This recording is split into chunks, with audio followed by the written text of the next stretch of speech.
Okay, let me now introduce our second speaker, Dr. Sigurd Vitols. Hi, Sigurd. I hope you're doing well. Dr. Vitols is a associate researcher at European Trade Institute and a senior researcher at WZB, also Research Center in Berlin. And he will present his results of his preliminary analysis of corporate national anti-abuse measures in corporate law. So Sigurd, please, the camera is yours. Thank you very much. Let's share this.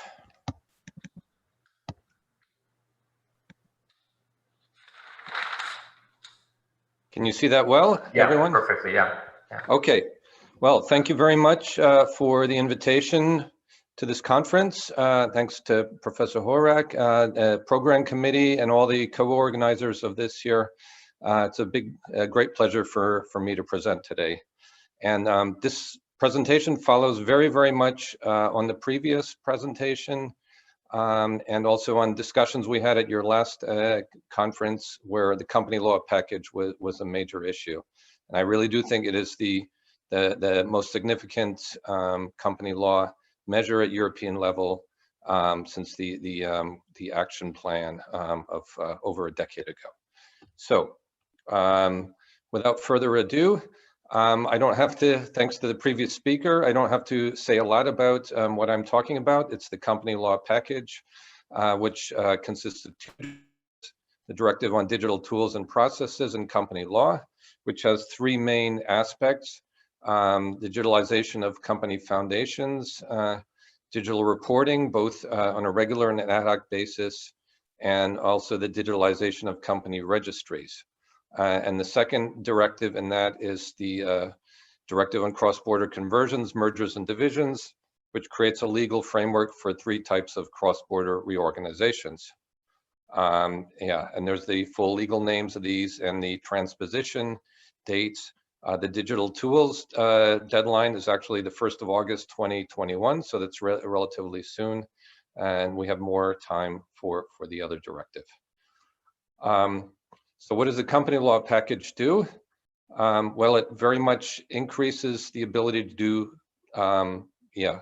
activities across borders, among other things. So it allows you to form a company online without actually going to the country that that this company will be registered in.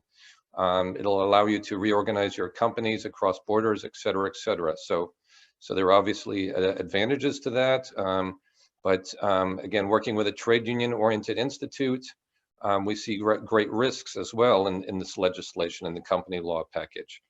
We see the great risk of companies using these tools, using the company law package to evade labor standards, to evade worker information consultation and participation rights, to avoid taxation. And we also see the possibility for money laundering and terrorism finance increasing through these types of cross-border activities.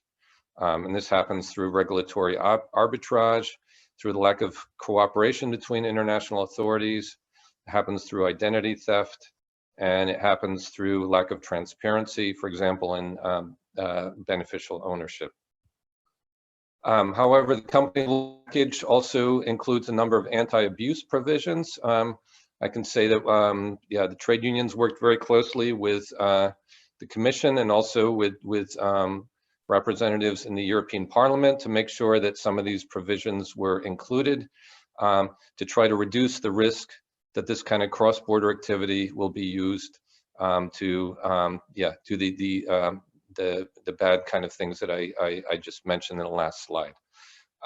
So again, some of these were mentioned in the previous presentation. The Digital Tools Directive requires countries to have clear definitions of disqualified directors and also create access to those lists of disqualified directors. It requires electronic identification, and it allows member states to have very high levels of assurance in those systems. It requires company registries to create a system for verifying the authenticity of electronic documents. And there's also requirements for beneficial ownership and international cooperation in these matters. And in the directive on cross-border conversions, there's a provision for an anti-abuse check.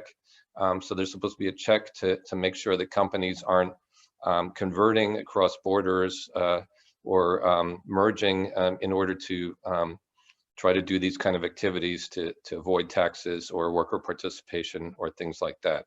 There's a possibility of using an independent expert as well to check into the company before pre-merger or pre-conversion or pre-division certificate is issued.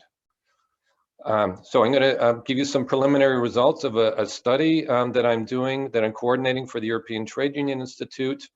And what we're trying to do is identify both best practices and typical practices in how member states have implemented any of these or anti-abuse practices, which we call them. And we would like this study to be a resource for national transposition. So some of you may be involved in advisory groups with the national governments on how to transpose these two directives. I know that this work is going on in many member states right now. And what we've done is we have a set of expert questionnaires for national experts. And we have 9 case studies that are basically done. So Professor Horak is very kindly participating in this study for Croatia. We also have a number of other countries lined up in addition to these 9. So we've gotten preliminary versions of the expert questionnaires in, and I'm evaluating these right now in terms of where member states are at in terms of implementing any of these anti-abuse provisions.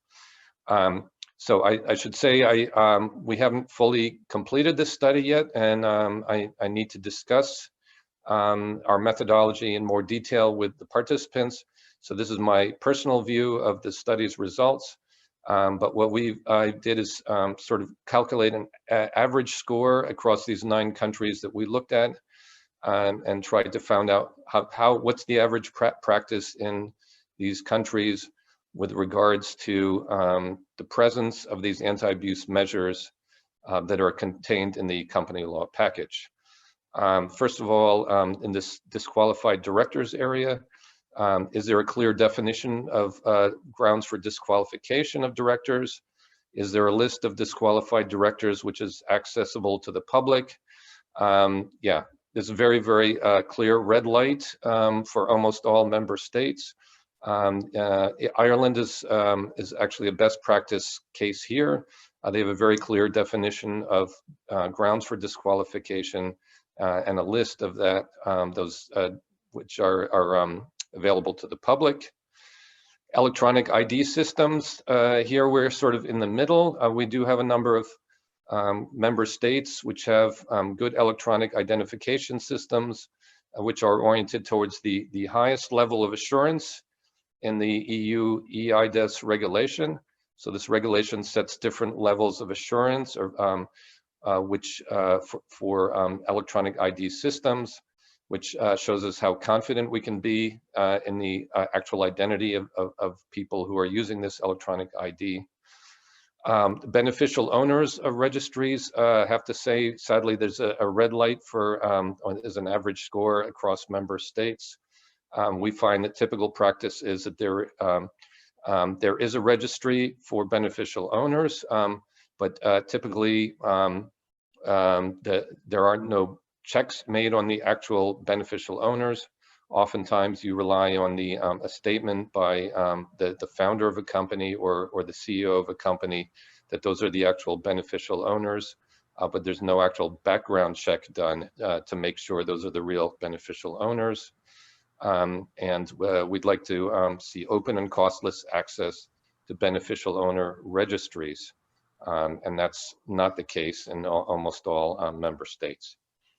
In terms of the company registries, we'd like to see costless access to this information. We'd like to see good search features. So you could look at, for example, all of the companies involved in posting labor in labor agencies, let's say in Germany.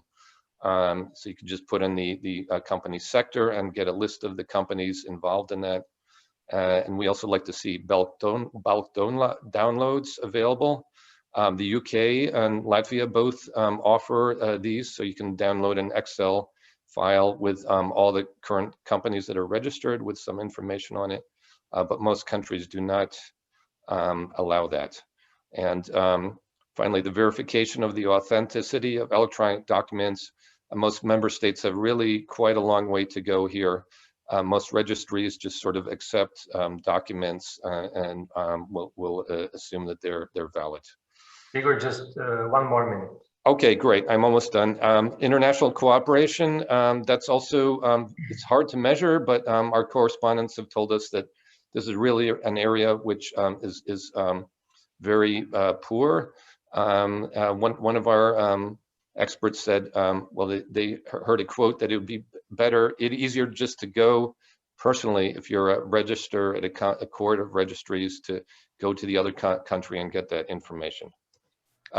Okay, so this is the last slide here.